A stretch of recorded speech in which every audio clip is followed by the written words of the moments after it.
ماشاء اللہ لا حول ولا قوة الا باللہ العلی العظیم اعوذ باللہ من الشیطان الرجیم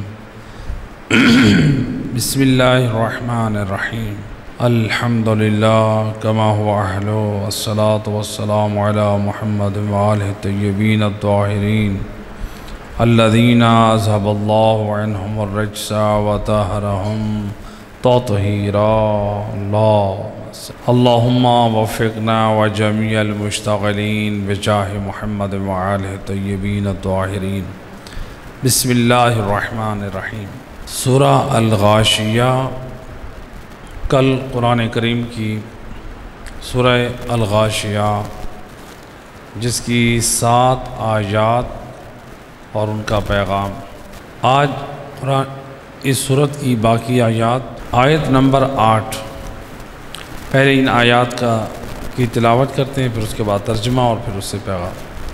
بسم اللہ الرحمن الرحیم وجوہ یومئذ ناعمہ لسعیہا راضیہ فی جنات عالیہ لا تسمع فیہا لاغیہ فیہا عین جاریہ فیہا سرر مرفوعہ وَأَكْوَابٌ مَوْضُوعَةٌ وَنَمَارِقُ مَصْفُوفَةٌ وَزَرَابِيُّ مَبْثُوثَةٌ۔ یہ آیت نمبر 8 سے 16 تک ان کا ترجمہ سماعت فرمائیں۔ آیت نمبر 8 کا ترجمہ، اس دن کچھ چہرے شاداب ہوں گے، یعنی کل جو 7 آیات گزری ہیں میدان محشر کا ذکر تھا، مجرم اور گناہگار لوگوں کے چہروں کی کیا کیفیت ہوگی، جہنم میں ان کی غذا کیا ہوگی، جہنم میں ان کا پانی کیسا ہوگا۔ آج 8ویں آیت سے یہاں پر اللہ سبحانہ وتعالیٰ ان آیات میں اہل جنت کا اور ان کی نعمتوں کا ذکر کر رہا ہے۔ تو گویا یعنی سورت میں پروردگار نے پہلے ڈرایا ہے، خبردار کیا ہے، اور اس کے بعد کہ دیکھو گھبرانے کی ضرورت نہیں ہے، انسان خوف کی حالت میں نہ رہے۔ تو اللہ جو ہے وہ رحمان بھی ہے، رحیم بھی ہے، جہاں وہ جرائم پر مواخذہ کر سکتا ہے، سزا دے سکتا ہے، وہاں پروردگار اجر و ثواب میں اجر عظیم بھی عطا کرتا ہے۔ تو یعنی ان آیات میں اللہ سبحانہ وتعالیٰ اپنی نعمتوں اور جنت کا ذکر کر رہا ہے کہ اس دن کچھ چہرے شاداب ہوں گے، یعنی خوش ہوں گے۔ آیت نمبر 9، اپنے عمل پر خوش ہوں گے، لسعیہا راضیہ، اپنے اعمال پہ خوش ہوں گے، عمل پہ، جو نیک عمل انہوں نے کیے ہیں، آج ان کے اس نیک عمل کی وجہ سے ان کو جو سعادت ابدی مل رہی ہے، جو اللہ کی طرف سے ان کا استقبال کا اہتمام کیا جا رہا ہے، ملائکہ ان کو مرحبا کہہ رہے ہیں، یہ محمد وآل محمد کی شفاعت کے قابل بن رہے ہیں، ان کے رتبے بلند ہو رہے ہیں، تو یہ آج اپنے عمل سے خوش ہیں کہ الحمدللہ ہم نے دنیا میں پاک کردار اپنایا تھا، دین پر عمل کیا تھا، اور اللہ مہربان نے ہمارے عمل کے اجر کو ضائع نہیں کیا، اللہ نے ہمارے عمل کی جزا ہمیں دے دی، خوش ہوں گے۔ فی جنت عالیہ، جو بہشت عالی میں ہوں گے، یعنی جنت میں اعلیٰ درجے میں ہوں گے۔ لا تسمع فیہا لاغیہ، جس میں کوئی لغو اور بیہودہ بات نہ سنے جائے گی، یعنی وہاں پر جنت میں لغویات نہیں ہوں گے، فضول باتیں نہیں ہوں گی۔ فیہا یعنی وہاں پر جنتی لوگ اگر کوئی کلام سنیں گے تو اچھا کلام سنیں گے، لغو کلام نہیں سنیں گے۔ فیہا عین جاریہ، اس میں چشمے جاری ہوں گے جنت میں۔ فیہا سرر مرفوعہ، اس میں خوبصورت بلند تخت ہوں گے، یعنی جنت میں کیا نعمتیں ہوں گی۔ وَأَكْوَابٌ مَوْضُوعَةٌ، اور پیالے جو ان چشموں کے پاس رکھے ہوں گے، جنت میں پیالے ان چشموں کے پاس رکھے ہوں گے۔ وَنَمَارِقُ مَصْفُوفَةٌ، نمارق اور ترتیب سے رکھے تکیے ہوں گے، وَنَمَارِقُ مَصْفُوفَةٌ، ترتیب سے رکھے ہوئے تکیہ ہوں گے جن کے اوپر اہل جنت یعنی ٹیک لگا کر سہارا لگا کے بیٹھے ہوں۔ وَزَرَابِيُّ مَبْثُوثَةٌ، اور نفیس فرش بچھے ہوئے ہوں گے جنت میں، عالی شان۔ انسان جب کسی کے گھر جاتا ہے بعض جگہوں پہ انسان دیکھتا ہے تو انسان ایک مرتبہ حیران رہ جاتا ہے، اتنی قیمتی قالین، اتنی، وہاں پہ عقل دنگ رہ جائے گی، حیران و پریشان ہوگا کہ دنیا میں وہ قیمتی فرش، وہ قالینیں ان کے مقابلے میں کچھ بھی نہیں۔ تو اعلیٰ سے اعلیٰ یعنی نفیس اور فرش جنت میں بچھے ہوں گے جو ان کے محلات۔ تو ان آیات میں یعنی آیت نمبر 8 سے 16 تک ان آیات میں اللہ سبحانہ وتعالیٰ نے جنت کی نعمتوں کا ذکر کیا ہے کہ جنت کی نعمتوں کے ذکر میں اللہ نے یعنی پہلی خوشخبری دی ہے۔ جیسے دیکھیں کل والی آیات میں بتایا تھا کہ جو مجرمین ہیں ان کے چہرے افسردہ ہیں، یہاں پہ کیا بتایا؟ جنتیوں کے چہرے شاداب ہیں، خوش ہیں۔ اور سورہ اعراف کی آیت نمبر 46 میں فرمایا وَعَلَى الْأَعْرَافِ رِجَالٌ يَعْرِفُونَ كُلًّا بِسِيمَاهُمْ، اور کچھ لوگ اعراف پر ہوں گے جو ہر شخص کو ان کی پیشانی سے پہچان لیں گے۔ کچھ لوگ مقام اعراف میں ہوں گے جو ان لوگوں کچھ لوگوں کو یعنی جنتی لوگوں کو یا جہنمی لوگوں کو ان کے چہروں کی پیشانیوں سے پہچان لیں گے۔ تو اہل جنت کے چہرے جو خوش ہوں گے، جو مقام اعراف پہ کچھ ہستیاں ہوں گی، وہ کیسے پہچانیں گی؟ اہل جنت کے چہروں پہ خوشی کے آثار ہوں گے، اس سے پہچانیں گی۔ اور یہ مقام اعراف کیا ہے؟ روایات میں آیا ہے، روایت آل محمد علیہ السلام میں اعراف ایک بلند مقام ہے جہاں پر محمد وآل محمد علیہ السلام تشریف فرما ہوں گے، یعنی اس بلند مقام پر۔ تو مقامی اعراف میں اہل بیت اطہار علیہ السلام ہوں گے۔ اور جو شخص مومن ہوگا اس کی پیشانی سے نور نکلے گا، مومنین کی پیشانی سے نور نکلے گا۔ یہ کیوں نور نکلے گا؟ کہ یہ محبت آل محمد رکھتا تھا۔ اور روایت میں ہے کہ حضرت علی علیہ السلام یعنی جب ایسے چہروں کو دیکھیں گے جو شاداب ہیں، جن کی پیشانیوں سے نور نکل رہا ہے، جو محبت محمد وآل محمد رکھتے ہیں، ایسے شاداب چہرے والوں کو وارث جنت امام علی ابن ابی طالب جنت میں جانے کی اجازت دیں گے۔ یعنی ان کا استقبال گویا مولا علی علیہ السلام کر رہے ہیں۔ کس قدر سعادت مند ہے وہ مومن، وہ حبداران علی ابن ابی طالب، کہ اہل بیت ان کا استقبال ایک احسن انداز سے، عزت افزائی سے کریں۔ تو یعنی انسان یہ سوچے، بعض لوگ ہوتے ہیں جو جب انسان اپنے کسی بزرگ اگر وہ کوئی غلطی کرتا ہے تو اس کے بزرگ کو اگر اطلاع مل جائے تو کہتے ہیں مجھے شرم آتی ہے، مجھے حیا آتی ہے کہ میں کیسے ان کا سامنا کروں۔ یہی چیز تو ہمیں سمجھائی جا رہی ہے کہ دیکھو اپنا کردار اتنا پاک بناؤ، اپنے آپ کو اتنا صاف بناؤ کہ محمد وآل محمد کی بارگاہ میں تم مجرم بن کر نہ جاؤ۔ یہ کمال نہیں ہے، ٹھیک ہے حق کی شفاعت ہے ان کے پاس، ہم مجرم بن کر کیوں جائیں ان کی بارگاہ میں؟ ہم اس انداز سے اتنے پاک کردار کے مالک بن کے جائیں کہ وہاں سے آواز ہے مرحباً بکا، خوش آمدید اے ہمارے چاہنے والے، ہم تیری محبت پہ بھی راضی ہیں اور تیرے کردار پہ بھی راضی ہیں، ایسے بن کے جائیں۔ تو لہٰذا بعض لوگ کہتے ہیں کہ ہم جو گناہگار ہیں کیا کریں، یعنی عمل نہیں کرنا ہے، وہ جو اہل بیت بخشوائیں گے، ٹھیک ہے شفاعت اہل بیت کے لیے بہرحال ایک علیحدہ موضوع ہے، لیکن ہم یہ دیکھیں محمد وآل محمد علیہ السلام کا اس دنیا میں آنے کا مقصد کیا ہے؟ وہ ہمیں مجرم بنانے آئے ہیں یا جرم سے آزاد کروانے آئے ہیں، وہ ہمیں جرائم سے آزاد کروانے آئے ہیں۔ وہ نہیں چاہتے کہ ہم اللہ کے مجرم بن کے اللہ کی بارگاہ میں پیش ہوں۔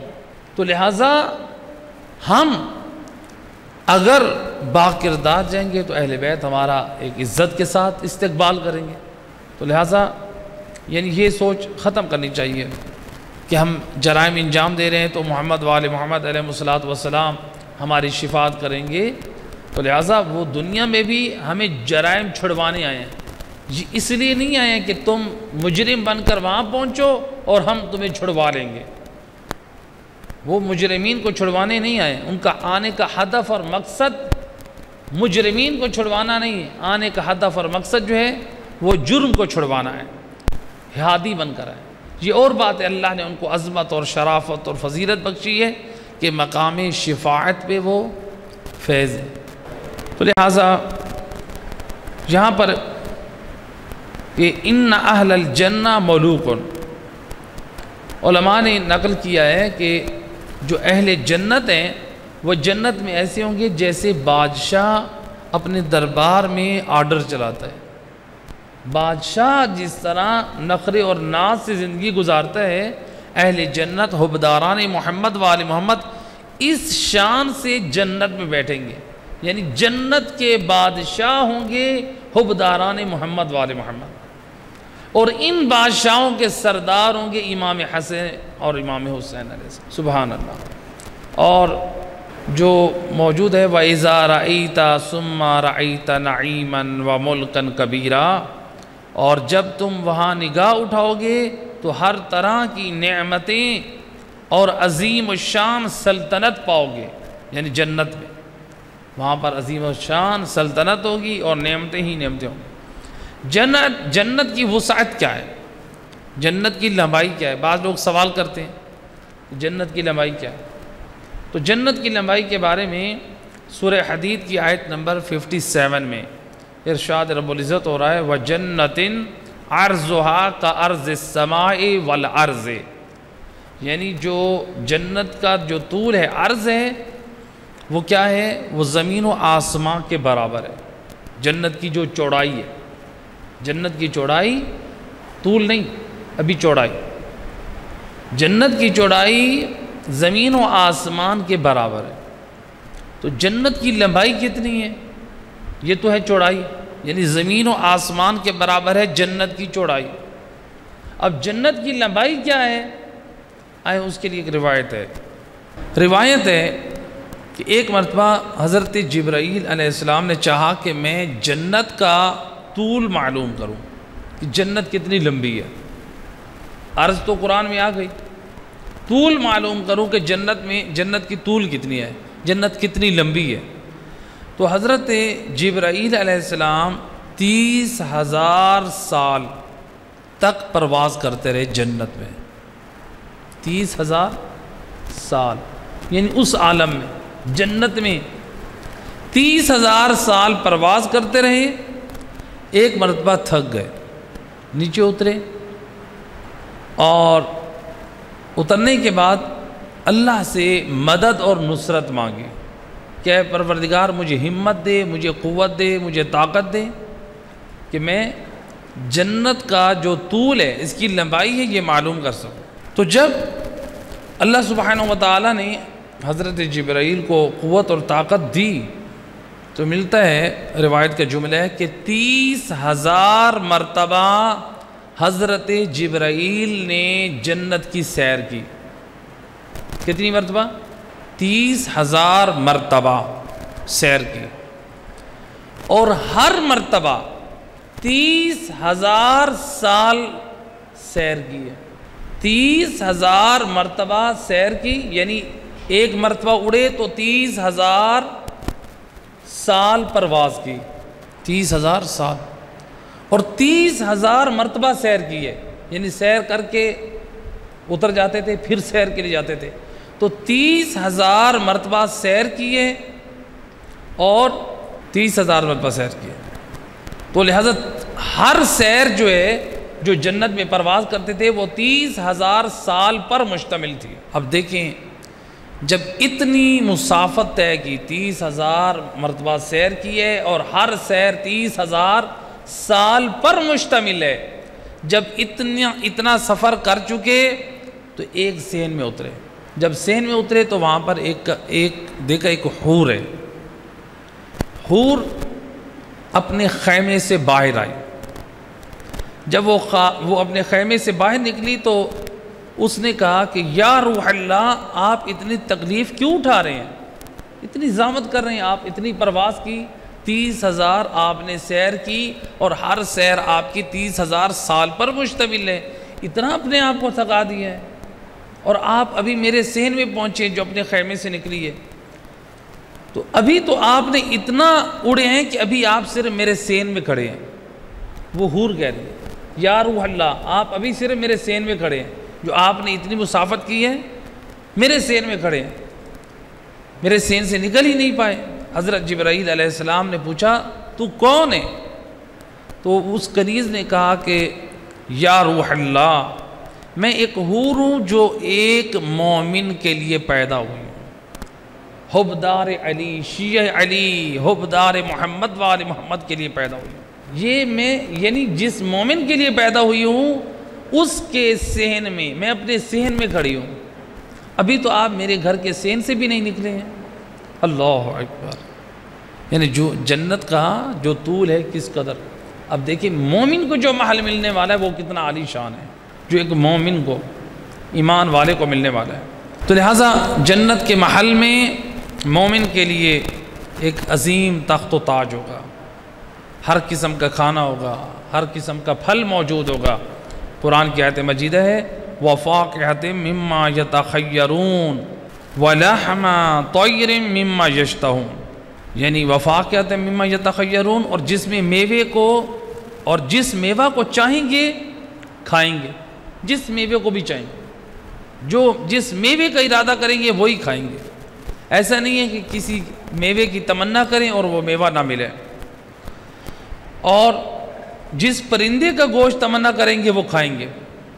اچھا، بعض لوگ جہاں سوال کرتے ہیں کہ قبلہ یہ جو کہا گیا ہے کہ جنت میں جو پھل ہوں گے وہ دنیاوی پھلوں کی مانند شباہت رکھتے ہوں گے، تو وہاں پہ کوئی نئے قسم کے پھل نہیں ہوں گے، تو یہ کیا وجہ ہے؟ جنت ہے، وہاں پر تو نئی شکل کے اور کوئی نئے ناموں والے پھل ہونے چاہیے۔ لوگ ایک سوال کرتے ہیں اگر جنت میں ایک نئے قسم کے پھل وہاں پر ہوتے، نئے قسم، یعنی ان پھلوں کی شباہت نہ رکھتے جو دنیا میں پھل ہیں، تو مومن ان پھلوں سے بے رغبت ہو جاتا۔ وہ دنیا میں جن پھلوں سے انس اور رغبت رکھتا ہے صرف اسی کی طرف توجہ کرتا، اور پھل جو ہیں وہ فضول شمار ہوتے ہیں۔ تو جنت ایسی نہیں ہے کہ اس میں کوئی نعمت ایسی رکھی جائے جو فضول شمار ہو، اسی لیے جنت میں جو پھل ہیں وہ ان پھلوں کی طرح شکل و شباہت رکھتے ہیں تاکہ مومن جو ہے ان کی طرف رغبت رکھے، لیکن وہ ذائقہ اور لذت کے اعتبار سے، نفاست و طہارت کے اعتبار سے ان پھلوں سے بہترین اور پاکیزہ ہیں۔ روایت ہے کہ اللہ کے رسول فرماتے ہیں اے علی تیرے شیعہ جنت میں نورانی ممبروں پر ہوں گے، نورانی ممبروں پر ہوں گے، شیعیان امام علی، اور ان کے چہرے سفید ہوں گے، یعنی 14ویں کے چاند کی طرح نورانی ہوں گے اور سفید ہوں گے، 14ویں کے چاند کی طرح روشن ہوں گے، اور وہ جنت میں ہمارے ہمسائے ہوں گے جو امام علی کے حبدار اور شیعہ ہیں۔ روایت میں ہے، ایک روایت ہے کہ جو اولو العزم انبیاء ہیں، اولو العزم انبیاء جیسے حضرت ابراہیم ہیں، حضرت موسیٰ ہیں، حضرت عیسیٰ ہیں، حضرت محمد مصطفیٰ صلی اللہ علیہ وآلہ وسلم، تو یہ جو انبیاء ہیں اولو العزم، روایت میں ہے کہ یہ جو اولو العزم انبیاء ہیں ان میں سے ایک دن یہ مومنین کو اپنی زیارت کرائیں گے، یعنی جو جتنے بھی مومن ہیں ان انبیاء کے مہمان ہوں گے۔ اور روایت میں ہے کہ جمعرات کا جو دن ہے، جمعرات کا دن، وہ دن سید الرسل کے ساتھ خاص ہوگا، یعنی تمام ائمہ خدا، انبیاء اور تمام مومنین جو ہیں سید الرسل کے مہمان ہوں گے۔ اور جمعہ کا دن جو ہے وہ جو ہے جمعہ کا دن تمام انبیاء اور مومنین اللہ مہربان کے دسترخوان رحمت پہ سب جمع ہوں جمعہ کا دن. تو لہٰذا یہاں پہ علماء فرماتے ہیں چونکہ وہاں تو ایام کا کوئی کنسیپٹ نہیں ہے کہ وہاں جمعرات ہو اور جمعہ ہو، تو لہٰذا وہاں پہ ایک سمجھانے کے لیے کہ مثلا جمعرات کا دن ہے تو ایک جمعہ کا دن ہے، بہرحال وہاں کے اعتبار سے چونکہ وہاں پر ایام نہیں ہوں گے. اور آیت نمبر 17 میں اللہ سبحانہ و تعالیٰ ارشاد فرما رہے افلا ینظرون، آیت نمبر 17 سے آخری آیت تک میں تلاوت کر رہا ہوں، پھر ترجمہ. افلا ینظرون الی الابل کیف خلقت وإلى السماء كيف رفعت وإلى الجبال كيف نصبت وإلى الأرض كيف سطحت وذكر إنما أنت مذكر لست عليهم بمسيطر إلا من تولى وكفر ويعذبه الله العذاب الأكبر إن إلينا إيابهم ثم إن علينا حسابهم. اب ان آیات مجیدہ کا ترجمہ آیت نمبر 18 آیت نمبر 17 افلا ينظرون إلى الإبل كيف خلقت، اور کیا وہ اونٹ کی طرف نہیں دیکھتے کہ کس طرح اسے پیدا کیا گیا. اونٹ کی خلقت میں اللہ یعنی اپنی قدرت کی نشانیاں بیان کر رہا ہے. وَإِلَى السَّمَاءِ كَيْفَ رُفِعَتْ، اور آسمان کی طرف نہیں دیکھتے کہ کیسے بلند کیا گیا. اللہ دعوت دے رہا ہے اونٹ کی طرف دیکھو میں نے کیسے پیدا کیا ہے، آسمان کی طرف دیکھو کہ بغیر کسی ستون کے اس آسمان کا شامیانہ کھڑا کیا ہے. وَإِلَى الْجِبَالِ كَيْفَ نُصِبَتْ، اور پہاڑوں کی طرف کہ کس طرح وہ نصب کیے گئے ہیں، زمین میں جمے ہوئے گڑے ہوئے مضبوط ہیں. وَإِلَى الْأَرْضِ كَيْفَ سُطِحَتْ، اور زمین کی طرف دیکھیں کہ کس طرح مسطح ہے، پھیلا دیا گیا. فَذَكِّرْ إِنَّمَا أَنْتَ مُذَكِّرْ، پس نصیحت کر کہ تو نصیحت کرنے والا ہے. یعنی سید الرسل سے کہا گیا کہ آپ نصیحت کریں کہ آپ نصیحت کرنے والے ہیں. لَسْتَ عَلَيْهِمْ بِمُسَيْطِرْ، تو ان پر مسلط نہیں کہ انہیں مجبور کرے. یعنی دیکھیں سید الرسل کو سے بھی کہا جا رہا ہے کہ آپ مجبور نہیں کریں گے. تو لہٰذا ہم یہ قرآن سے سیکھیں کہ جو ہم اپنے گھروں میں مجبور کرتے ہیں، مارتے ہیں، پیار سے، ہدایت سے، علم سے، حکمت سے گفتگو کریں اور لوگوں کی ہدایت کریں، اصلاح کریں. آیت نمبر 23 إِلَّا مَنْ تَوَلَّى وَكَفَرَ، مگر وہ شخص جو پشت پھیرے اور کافر ہے یعنی کافر ہو جائے. وَيُعَذِّبُهُ اللَّهُ عَذَابَ الْأَكْبَرَ، جسے خدا بہت بڑے عذاب کی سزا دے گا. إِنَّا إِلَيْنَا إِيَابَهُمْ، یقیناً ان کی بازگشت ہماری طرف ہے. یعنی جتنے لوگ کفر کر رہے ہیں، نافرمانی کر رہے ہیں، اللہ فرما رہے ہیں ان سب کی بازگشت ہماری طرف ہے. ثُمَّ إِنَّ عَلَيْنَا حِسَابَهُمْ، بے شک ان کا حساب ہمارے پاس ہے. یعنی جو کفر کر رہے ہیں، جرائم کر رہے ہیں، اللہ کہہ رہے ہیں یعنی گویا انہوں نے ہمارے پاس ہی پلٹ کے آنا ہے، ان کا حساب ہم نہیں لینا ہے، خبردار کیا جا رہا ہے. ان آیات میں اللہ سبحانہ و تعالیٰ نے اونٹ کی خلقت کی طرف اشارہ کیا ہے اور انسان کو اللہ کی قدرت کو پہچاننے کی طرف دعوت دی گئی ہے. اب یہ اونٹ کی طرف دعوت کیوں دی ہے؟ سوال ہے اونٹ کی طرف دعوت کیوں دی؟ اونٹ کی خصوصیات اصل میں باقی حیوانوں سے ہیں کچھ جدا، اس لیے اور عرب میں آج تک جو ہے یہ اونٹ موجود ہے. تو پروردگار ان عربوں کو جو اعرابی ہیں یعنی جو بدو ہیں یا جو شہروں میں رہنے والے ہیں، سب کا تعلق اونٹ جیسے حیوان سے، تو وہ اس کو بہت بڑی چیز سمجھتے ہیں. تو اس کے وجود میں دعوت فکر دی جا رہی ہے. کیا اونٹ کے اندر پہلی خصوصیت یہ ہے کہ اونٹ یعنی اس کا گوشت اور اس کا دودھ قابل استعمال ہے. دونوں چیزیں اس کے اندر موجود ہیں. جبکہ اور بہت سارے جانور ہیں، یعنی کسی کا دودھ قابل استفادہ ہے، کسی کا گوشت. اب مثلاً حتیٰ کہ مثلا آپ کہیں گے ہو سکتا ہے بھینس کا بھی تو دودھ ہے اور گوشت بھی قابل استفادہ ہے. آج موجودہ دور میں ڈاکٹر منع کر رہے ہیں کہ آپ بڑا گوشت نہ کھائیں. بلڈ پریشر والوں کو، شوگر والوں کو، وہ کہتے ہیں آپ کھائیں بھی نہیں. حتیٰ کہ ڈاکٹر بھینس کے دودھ سے منع کر رہے ہیں کہ بھینس کا دودھ نہ پئیں. اور روایات میں جو بیان کیا گیا ہے کہ گائے کا دودھ پئیں، گائے کے دودھ میں شفا ہے اور اس کے گوشت میں وبا ہے. آپ اگر روایات اہل بیت اطہار علیہم السلام دیکھیں تو اس میں جو ہمیں ملتا ہے کہ سید الرسل بکرے کا گوشت زیادہ پسند کرتے تھے. یعنی حالانکہ گائے کا گوشت بھی ہے، بھینس کا بھی ہے، اونٹ کا بھی ہے، تو گائے بکرے کا گوشت. لیکن یہ یاد رکھیں سید الرسل ہوائے نفس کی خاطر نہیں کھاتے تھے. سید الرسل قوت بدن کے لیے کھاتے تھے کہ میں نے اللہ کی بارگاہ میں عبادت انجام دینی ہے. اسلام کہتا ہے آپ طاقتور گوشت یہ چیزیں کھائیں، اس غرض سے کھائیں کہ آپ کے بدن کو قوت آئے گی، آپ اللہ کی عبادت کر سکیں گے، نماز زیادہ پڑھ سکیں گے، روزے کی عبادت انجام دے سکیں گے، دیگر اعمال انجام دے سکیں گے.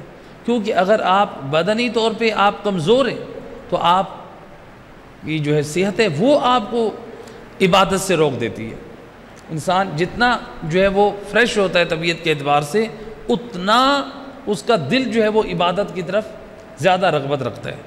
تو لہٰذا اسی لیے فارسی میں جملہ بھی ہے، سلامتی بدن سلامتی روح در سلامتی بدن است. روح کی سلامتی بدن کی سلامتی میں ہے.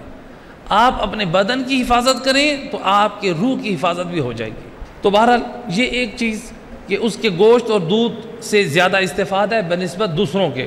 اور برادری کے لیے جو اونٹ استعمال ہوتا ہے، گائیں، بھینس، بکری، یہ دوسرے استعمال نہیں ہوتے سامان اٹھا کر اور سامان تجارت منتقل کرنے کے لیے. یہ اونٹ کے اندر خصوصیت ہے، دوسروں کے اندر یہ نہیں ہے. اور اسی طرح سے باقی جانور جو ہیں وہ اتنی طاقت نہیں رکھتے جتنی اللہ نے اونٹ کو طاقت عطا کی ہے. آپ دیکھ لیں اونٹ کے اوپر جتنا بھی وزن ہو وہ اپنے 2 پاؤں کے اوپر زور دے کے وہ کھڑا ہو جاتا ہے. جبکہ اور جانور جو ہیں وہ اتنی طاقت نہیں رکھتے. تو لہٰذا بنسبت دوسرے جانوروں کے اونٹ زیادہ طاقتور ہے. اور اسی طرح سے اونٹ جو ہے 10 دن تک یہ پیاسا رہ سکتا ہے. اونٹ 10 دن تک پیاسا رہ سکتا ہے، دوسرے جانور نہیں رہ سکتے. تو یعنی انسان اگر غور کرے تو واقعاً کہ اللہ سبحانہ و تعالیٰ کی خلقت کا کتنا عظیم کرشمہ ہے یہ.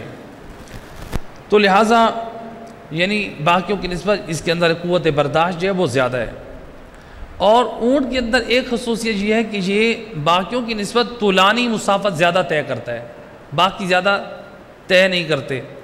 اسی لیے اس کو جو ہے ریگستان کا ہوائی جہاز کہا گیا.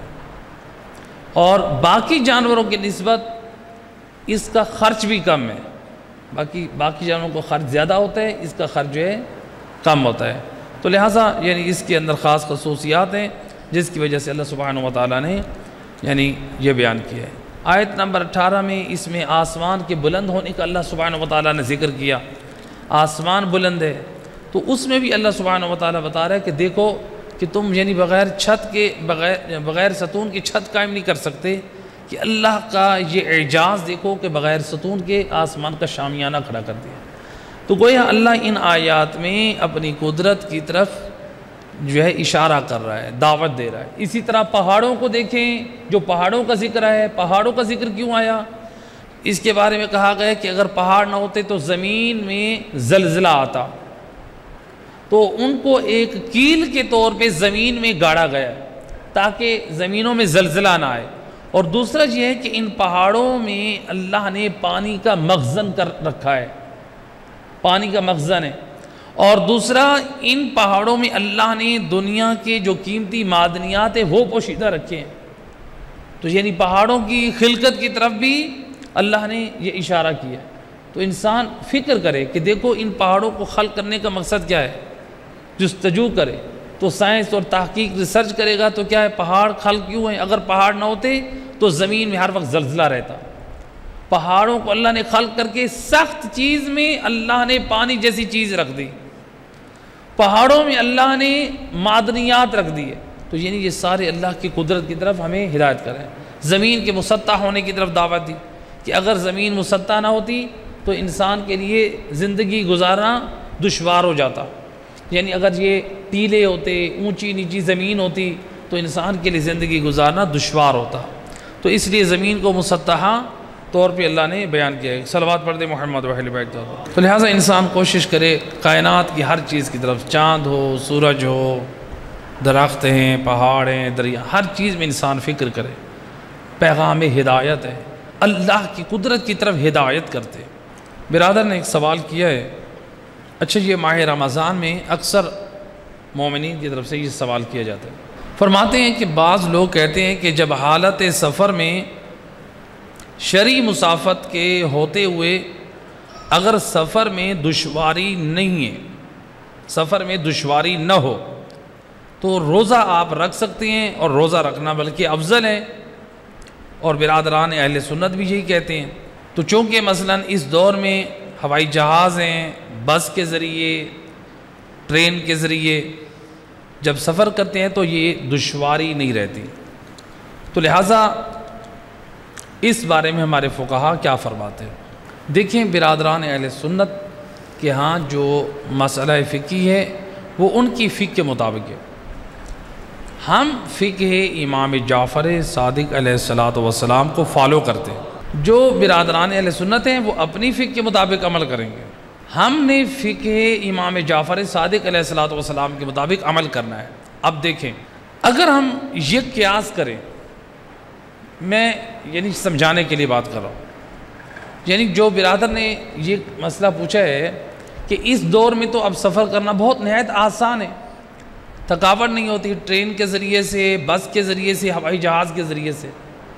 جو لوگ سفر امریکہ کرتے ہیں یا آسٹریلیا 18 گھنٹے جو بیٹھے رہتے ہیں، ان سے جا کر پوچھے کہ یہ آرام دہ ہے یا کتنا تھکاوٹ والا سفر ہے۔ جو لوگ مثلا UK جاتے ہیں، مثلا 5 گھنٹے یا تھوڑا سا اور آگے چلے جاتے ہیں، تو ایسا نہیں ہے کہ ہم یہ کہیں کہ سفر آرام دہ ہے۔ جو لوگ صرف زیارات کے لیے چلے جاتے ہیں، یعنی ملتان سے آپ مثلا گئے کراچی، اور کراچی سے آپ بغداد ایئرپورٹ پہ، وہاں پہ زائرین تھک جاتے ہیں حالانکہ آپ جہاز میں بیٹھے ہیں۔ تو بہرحال قیاس ہمارے مذہب میں قیاس نہیں ہے۔ روایت امام جعفر صادق علیہ السلام میں امام فرماتے ہیں ان اول من قاس ابلیس، سب سے پہلے جس نے قیاس کی تھی وہ ابلیس تھا۔ ابلیس نے قیاس کی تھی کہ میں خیر ہوں، میں اچھا ہوں۔ تو ہمارے مذہب میں قیاس نہیں ہے، ہم کہیں کہ بس ہمارے لیے سفر آسان ہے اور ہم جو ہے لہٰذا روزہ رکھ سکتے ہیں، لہٰذا ہمیں روزہ رکھنا چاہیے، نہیں یہ قیاس۔ دیکھیے ہمارے پاس جو روایات ہیں معصومین کی، ہم نے ان کو دیکھنا ہے، اور ہمارے پاس خود قرآن مجید کی آیت مجیدہ ہے۔ اللہ سبحانہ و تعالیٰ قرآن کریم میں فرما رہا ہے، قرآن مجید کی جو آیت مجیدہ میں ارشاد فرمایا فَمَنْ كَانَ مِنْكُمْ مَرِيضًا أَوْ عَلَىٰ سَفَرٍ فَعِدَّةٌ مِّنْ أَيَّامٍ أُخَرَ۔ اللہ سبحانہ و تعالیٰ فرماتا ہے جو تم میں سے مریض ہے یا سفر کی حالت میں ہے، اس کو چاہیے کہ وہ گنتی کے، یعنی جو دن چھوٹے ہیں اتنے دن وہ ماہ رمضان کے بعد ان کی قضا کر لے۔ اب یہ قرآن کی آیت ہے، مریضوں کے لیے بھی اور حالت سفر میں جو لوگ روزے کی حالت میں سفر کرتے ہیں۔ لیکن یہ کون لوگ؟ جن کے لیے شرعی مسافت ہو۔ شرعی مسافت ہوتی ہے اپنے وطن کی، اپنے شہر یعنی جو آپ کا وطن ہے اس کی حد سے باہر 44 کلومیٹر آنے اور جانے کا، یعنی صرف جانے کا 22 کلومیٹر سفر طے کریں گے تو آپ مسافر ہیں، آپ یہ قصد رکھتے ہیں آپ مسافر ہیں۔ اچھا اب ایسے شخص کے اوپر روزہ معاف ہے اگر یہ زوال سے پہلے سفر کر رہا ہے۔ لیکن ایک اور چیز کی اصلاح کر دوں یہاں پہ، زوال سے پہلے سفر کر رہے ہیں تو آپ گھر سے کچھ کھا پی نہیں سکتے، حرام ہے۔ جب آپ اپنے شہر کی حد سے باہر نکلیں پھر آپ کے لیے کھانا پینا جائز ہے۔ اگر آپ گھر سے کھانا پینا شروع کر دیں، ہم تو سفر کر رہے ہیں، آپ قضا بھی انجام دیں گے، آپ کے اوپر کفارہ بھی واجب ہے۔ اس نقطے کی طرف متوجہ رہنا چاہیے۔ اب آتے ہیں اپنی بات کی طرف۔ قرآن نے کیا آواز دی؟ جو تم میں مریض ہے، جو سفر میں ہے، وہ گنتی کے باقی دنوں میں روزہ رکھ لے۔ ایسے کہ نہیں؟ یعنی قرآن مجید کی جو آیت مجیدہ ہے وہ ہمیں یہ سمجھا رہی ہے، اور ہمارے پاس روایات ہیں جو فقہاء کے سامنے ہیں۔ تو لہٰذا اب یہاں پر ایک لطیف نقطے کی طرف ذرا توجہ کیجیے۔ اونٹ کے اگر آپ تیز رفتار کو سرچ کریں نیٹ پہ، اونٹ تیز دوڑتا ہے 65 کلومیٹر فی گھنٹہ کی رفتار سے، 65 کلومیٹر۔ اونٹ کی جو تیز رفتار ریکارڈ کی گئی ہے وہ کتنی ہے؟ 65 کلومیٹر فی گھنٹے کی رفتار سے۔ اچھا، اگر ہم اس کا نصف کریں، مثلا ہم 30 منٹ رکھتے ہیں، تو یعنی اگر ہم یہ دیکھیں 20 یا 22 منٹ میں یعنی آپ 22 کلومیٹر اونٹ سفر طے کر سکتا ہے۔ جو ریکارڈ کیا گیا ہے کہ اونٹ کی فی گھنٹہ کی رفتار ہے 65 کلومیٹر فی گھنٹہ میں، تو یعنی 22 کلومیٹر 22 منٹ میں وہ طے کر لے گا۔ تو جو پرانے زمانے میں لوگ اونٹوں پہ سفر کرتے تھے 22 کلومیٹر یعنی 22 منٹ میں سفر طے کر لیتے تھے۔ اب مجھے یہ بتائیں، سید الرسل کے زمانے میں جو 22 منٹ میں سفر طے کرتے تھے اونٹوں پہ، اونٹ ہے ریگستان کا جہاز، کیا اس دور میں اونٹوں پر سفر 22 منٹ کیا دشوار تھا؟ دشوار تھا؟ 22 منٹ کچھ بھی نہیں ہے، یعنی دیکھتے دیکھتے 22 منٹ ختم ہو جاتے ہیں۔ تو اگر ہم یہ قیاس کریں کہ اب اس دور میں آسان ہے جہازوں میں، بس میں سفر کرنا، صرف 22 کلومیٹر سفر طے کریں تو اس سے آپ کا روزہ قصر ہو جاتا ہے، یعنی آپ پر روزہ معاف ہو جاتا ہے۔ ماہ رمضان کے بعد آپ نے رکھنا ہے۔ تو یہ تو رسول اللہ کے زمانے میں بھی یہ سفر ہوتا تھا، 22 منٹ کا سفر طے کر کے جو لوگ جاتے تھے انہوں نے 22 کلومیٹر پھر واپس آنا ہونا تھا۔